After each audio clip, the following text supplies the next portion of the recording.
بزرگ نے فرمایا یار رہے یا رب تو میرا اور میں تیرا یار رہوں، مجھ کو ہو فقط تجھ سے محبت، خلق سے میں بیزار رہوں، ہر دم فکر و ذکر و فکر میں تیرے مست رہوں، سرشار رہوں، ہوش رہے نہ مجھ کو کسی کا تیرا مگر ہوشیار رہوں، اب تو رہے بس تا دم آخر ورد زباں ہے میرے الہ، لا الہ الا اللہ، لا الہ الا اللہ، یعنی کوئی عبادت کے لائق نہیں، کوئی حاجت روا نہیں، کوئی مشکل کشا نہیں، کوئی پریشانیوں میں کام آنے والا نہیں، کوئی خوشیاں نصیب کرنے والا نہیں، کوئی دکھوں سے نکالنے والا نہیں، ان یمسسک اللہ بضر فلا کاشف لہ الا ہو، حبیب کبریا صلی اللہ علیہ وسلم سے کہلوایا کہ آپ جیسی ہستی کو ان یمسسک اللہ بضر، اگر آپ کو بھی کوئی تنگی پہنچے گی، فلا کاشف لہ الا ہو، سوائے اللہ کے اس کو کوئی ہٹانے والا نہیں، وَإِن يُرِدْكَ بِخَيْرٍ فَلَا رَادَّ لِفَضْلِهِ، اور اگر اللہ آپ کو خیر پہنچانا چاہے پوری دنیا مل کر کے اس خیر کو آپ سے لے نہیں سکتی۔ یہی مطلب ہے لا الہ الا اللہ، لا الہ الا اللہ۔ اور انسان کا پھر مزاج کیا ہو، انسان کا پھر اندر کی آواز کیا ہو، تو انسان یہ ماننے کے لیے مجبور ہو، بلکہ مان لے، سرنڈر کر لے اپنے آپ کو کہ تیرا گدا بن کر میں کسی کا دست نیگر اے شاہ نہ ہوں، اور بندہ مالو زر نہ بنوں میں طالب عز و جاہ نہ ہوں، راہ پہ تیری پڑھ کے قیامت تک میں کبھی بے راہ نہ ہوں، اور چین نہ لوں میں جب تک راز وحدت سے آگاہ نہ ہوں۔ یہی مقصد ہو انسان کی پھر زندگی کا کہ تیرا گدا بن کر میں کسی کا دست نگر اے شاہ نہ ہوں، تو بہت بڑا بادشاہ ہے، مالک الملک ہے، سب سے بڑی بادشاہت تیری ہے، میں تیرا بندہ، پھر میں تیرے علاوہ کسی اور در پر جاؤں، کسی اور کے دروازے کو کھٹکھٹاؤں؟ فرمایا ایسا ہو نہیں سکتا، اب میں تیرے در پر آ گیا ہوں، تیرا گدا بن کر میں کسی کا دست نگر اے شاہ نہ ہوں، اور بندہ مالو زر نہ بنوں، طالب عز و جاہ نہ ہوں۔ یہ دو بڑے فتنے، دو بڑی مصیبتیں جس کی وجہ سے انسان انسانیت سے گرتا ہے، انسان رب کی بندگی کرنے سے گرتا ہے، انسانیت سے نیچے گر جاتا ہے۔ وہ کیا دو لالچیں ہیں بڑی؟ فرمایا ایک تو کرسی کی لالچ، ایک تو بڑا بننے کی چاہت، بڑا بننے کی تمنا، اور دوسرے نمبر پر پیسے کی لالچ، پیسہ آ جائے جیسا بھی ہو بس پیسہ ہو۔ فرمایا یہ دو ریس میں انسان جب پڑتا ہے تو پھر وہ کہیں کا نہیں رہتا۔ بندہ مالو زر نہ بنوں، میں پیسے کا لالچی نہ بنوں، اس کے پیچھے نہ پڑ جاؤں کہ وہ حلال ہو یا حرام ہو، میرا جینا، میرا مرنا، میری زندگی کا مقصد، میری پڑھائی کا مقصد سب کچھ یہ بن جائے کہ مجھے پیسہ کیسے مل جائے۔ اور ہے آج یہ بالکل ہے، ہم کھلی آنکھوں سے دیکھ رہے ہیں۔ قرآن پاک نے تعارف کروایا تھا 1400 سال پہلے، کہا پڑھے لکھے لوگ ہوں گے، لیکن کون ہوں گے پڑھے لکھے، کیسے ہوں گے، کیا پڑھا ہوگا؟ یعلمون ظاہرا من الحیات الدنیا وہم عن الآخرۃ ہم غافلون، دنیا کی اوپر کی چیزیں جانتے ہوں گے، آخرت سے بالکل غافل ہوں گے، آخرت کا کچھ پتہ نہیں، کوئی کنسپٹ نہیں، کوئی تصور نہیں اس کے بارے میں۔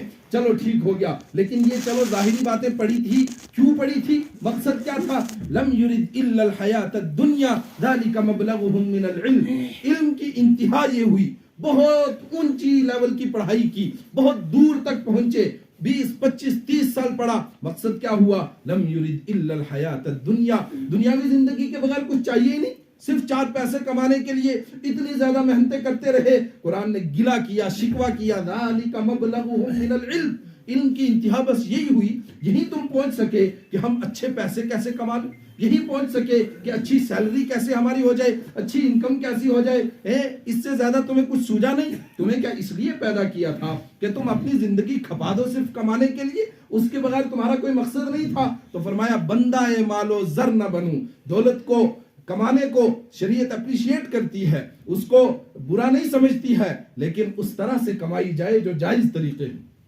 ایک بزرگ فرماتے ہیں دولت کو جیب میں رکھنا جائز، گھر میں رکھنا جائز، لیکن دولت کو دل کے اندر، دنیا کو دل کے اندر گھسنے نہیں دینا ہے۔ وہ دل کے اندر گھس گئی تو پھر یہ زندگی کی کشتی تباہ ہو جائے گی اور انسان کی آخرت برباد ہو جائے گی۔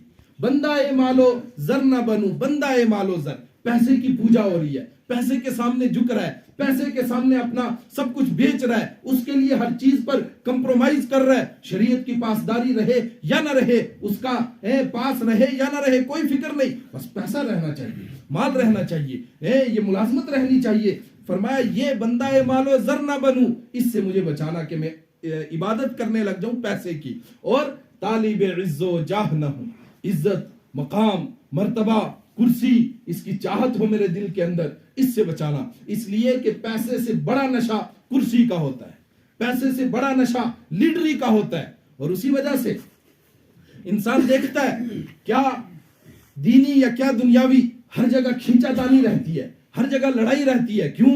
بڑی کرسی پر مجھے بیٹھنا ہے، بڑے عہدے پر مجھے پہنچنا ہے. ایک تحریک کھڑی ہوتی ہے، دوسری تحریک اس کے مقابلے میں، اس کو گراؤ، اس کو اٹھاؤ. کیوں؟ کرسی پر بٹھانا ہے، اونچی کرسی پر بیٹھنا ہے. اس کا مقصد یہ بن گیا کیا جینے کا؟ اگر انسان رب کے لیے کام کرے. اور میں عرض کروں گا کہ انسان عبد جب بنتا ہے نیک کام کر کے، اور نیک کام کہتے ہیں اس کو جس کے اندر اللہ کے احکامات پر عمل کیا جائے، شریعت کے مطابق حبیب کبریا کی سنتوں پر عمل کیا جائے، اور تیسرے نمبر پر اخلاص سے کیا جائے.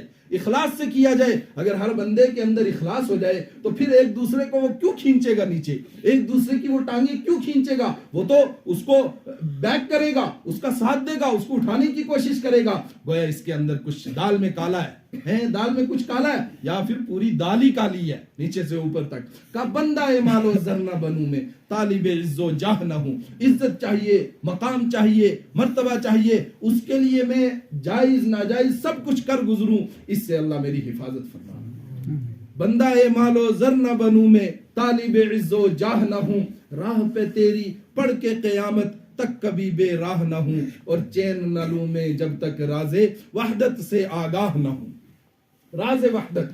ایک پنجابی شاعر نے فرمایا، کتے تیری دربار دے شیر مارن، میرا گدڑا تھی دل زیر کیوں ہے؟ ہوا تیرا بندہ جاویں دنے لٹیا، علی قادرہ اے ڈندیر کیوں ہے؟ تیرا در اتنا بڑا ہے، میں تیرا در چھوڑ کر کے کسی اور دروازے پر جاؤں؟ بلے کولوں چلا چنگا جس وچ تام پکائی دا، اور تیرے کولوں تے کتا چنگا جڑا رات جگائی دا.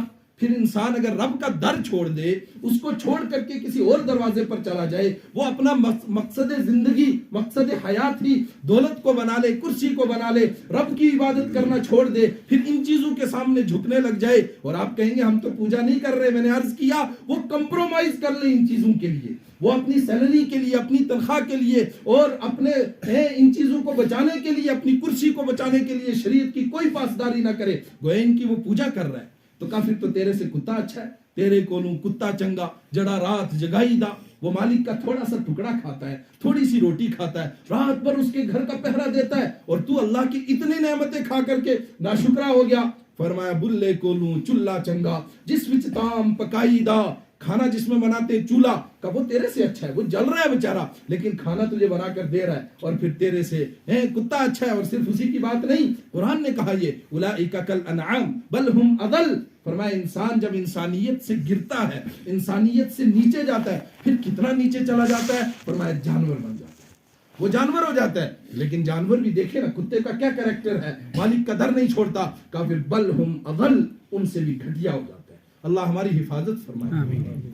کتے تیری دربار، فرمایا کہ نہیں، پھر اب میں تیرے در کا سوالی بننا چاہتا ہوں. اب تو رہے بس تادم آخر ورد زباں ہے میرے الہ. آپ بھی ساتھ میں پڑھیں، لا الہ الا اللہ، لا الہ الا اللہ، لا الہ الا اللہ، لا الہ الا اللہ محمد رسول اللہ صلی اللہ علیہ وسلم.